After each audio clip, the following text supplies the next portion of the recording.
ಸ್ನೇಹಿತರೆ, ಎಲ್ಲರಿಗೂ ನಮಸ್ಕಾರ. ಕಾವ್ಯ ಯೂಟ್ಯೂಬ್ ಚಾನಲ್ಗೆ ಎಲ್ಲರಿಗೂ ಸ್ವಾಗತ. ಈ ದಿನ ನಾನು ಈಚೆ ಅಂಗಡಿಯಲ್ಲಿ ಸಿಗುವಂತಹ ಮಸಾಲೆ ಪೂರಿ ಮನೆಯಲ್ಲೇ ಯಾವ ರೀತಿ ಮಾಡ್ಕೋಬೇಕು ಅಂತ ತೋರಿಸ್ಕೊಡ್ತೀನಿ.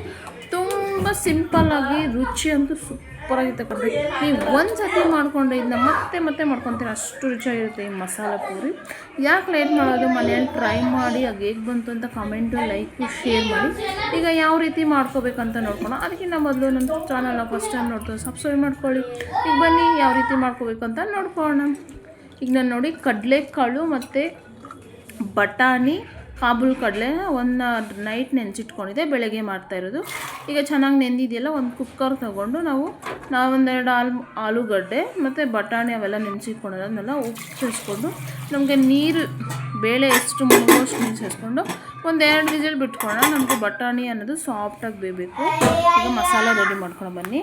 ಮಸಾಲೆ ರೆಡಿ ಮಾಡ್ಕೊಳೋಕ್ಕೆ ನಾನು ಸ್ಟವ್ ಮೇಲೆ ಒಂದು ಪ್ಯಾನ್ ಇಟ್ಕೊಂಡಿದ್ದೀನಿ. 2 ಈರುಳ್ಳಿ ತೊಗೊಂಡಿದ್ದೀನಿ. ಹಸಿಮೆಣಸು, ನೀವು ಖಾರ ಎಷ್ಟು ತಿಂತೀರೋ ಅದು ನೋಡಿ ಆ್ಯಡ್ ಮಾಡ್ಕೊಳ್ಳಿ. ಹಾಗಾಗಿ 2 ಟೊಮೊಟೊ, ಸ್ವಲ್ಪ ಬೆಳ್ಳುಳ್ಳಿ, 1 ಗಡ್ಡೆ ಬೆಳ್ಳುಳ್ಳಿ, ಒಂದು ಇಂಚು ಶುಂಠಿ, ಪುದೀನ, 1 ಹಿಡಿ ಪುದೀನ.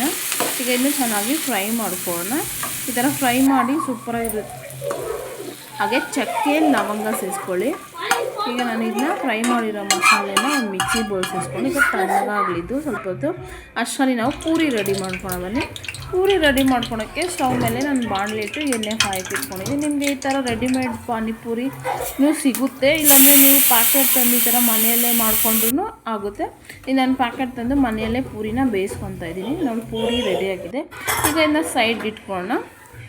ಈಗ ನಾವು ಮೊದಲೇ ಆಲೂಗಡ್ಡೆ ಮತ್ತು ಕಾಬೂಲ್ ಕಡಲೆ, ಬಟಾಣಿ ಅವೆಲ್ಲ ಸೇರಿಸ್ಕೊಂಡಿದ್ದೆಲ್ಲ ಅದೆಲ್ಲ ಚೆನ್ನಾಗಿ ಬೆಂದಿದೆ.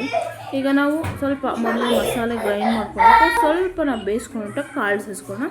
ಕಾಳು ಸೇರಿಸೋದ್ರಿಂದ ನಮಗೆ ತಿಕ್ನೆಸ್ ಒಂದು ಚೆನ್ನಾಗಿರುತ್ತೆ.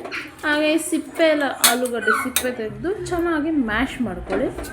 ಈ ಬಟಾಣಿ ಆಲೂಗಡ್ಡೆ ಎಲ್ಲ ನೀಟಾಗಿ ಮ್ಯಾಶ್ ಮಾಡ್ಕೊಳ್ಳಿ. ಈಗ ನಾವು ಮಸಾಲೆನೂ ರುಬ್ಬಾಗಿದೆ. ಈಗ ನಾವು ಮೊದಲೇ ಮ್ಯಾಶ್ ಮಾಡಿಟ್ಕೊಂಡಿರುವಂತಹ ಬಟಾಣಿ ಇದಕ್ಕೆ ನಾವು ರುಬ್ಬಿರೋ ಮಸಾಲೆ ಸೇರಿಸ್ಕೊಳ್ಳೋಣ.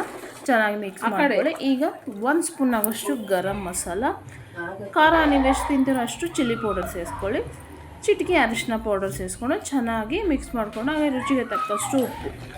ನಾವು ಮೊದಲೇ ಸ್ವಲ್ಪ ಉಪ್ಪು ಆ್ಯಡ್ ಮಾಡಿದ್ದಿಲ್ಲ, ಈಗ ನೋಡಿಕೊಂಡು ಸ್ವಲ್ಪ ಆ್ಯಡ್ ಮಾಡ್ಕೊಳ್ಳಿ.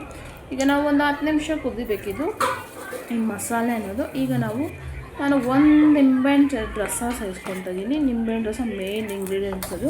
ನಿಂಬೆಹಣ್ಣು ರಸ ಅಂತ ಮಿಕ್ಸ್ ಮಾಡ್ಕೊಳ್ಳಿ, ನಮಗೆ ಟೇಸ್ಟ್ ಫ್ಲೇವರು ಅದರಲ್ಲೇ ಸಿಗುತ್ತೆ. ಈಗ ಮಸಾಲೆ ರೆಡಿಯಾಗಿದೆ. ನಾನು ಸ್ಟವ್ ಆಫ್ ಮಾಡಿಕೊಂಡು ಈಗ ಮಸಾಲ ಪೂರಿ ಯಾವ ರೀತಿ ಪ್ಲೇಟ್ಗೆ ಸರ್ವ್ ಮಾಡೋದಂತ ತೋರಿಸ್ತಾ ಇದ್ದೀನಿ. ಮೊದಲು ನಾವು ಮಾಡ್ಕೊಂಡಿರುವಂತಹ ಪೂರಿನ ಒಂದು ಪ್ಲೇಟ್ಗೆ ತೊಗೊಂಡು ಅದನ್ನ ಪಟ್ ಅಂತ ಮಾಡಿ, ಮತ್ತು ಈಗ ನಾವು ಮೊದಲೇ ಬೇಯಿಸ್ಕೊಂಡಿರೋಂಥ ಮಸಾಲೆನ ಆ ಪೂರಿ ಮೇಲೆ ಸೇರಿಸ್ಕೊಂಡು, ಮೇಲೆ ಈರುಳ್ಳಿ, ಟೊಮೊಟೊ, ಸ್ವಲ್ಪ ಕ್ಯಾರೆಟ್ ತುರಿ, ಮೇಲೆ ಸ್ವಲ್ಪ ಮಿಕ್ಸರ್ ಸೇರಿಸ್ಕೊಂಡು ತಿಂತಾ ಇದ್ದರೆ ಒನ್ ಮೋರ್ ಅಂತೀರ, ಅಷ್ಟು ರುಚಿ ಇರುತ್ತೆ. ಮನೇಲಿ ಟ್ರೈ ಮಾಡಿ.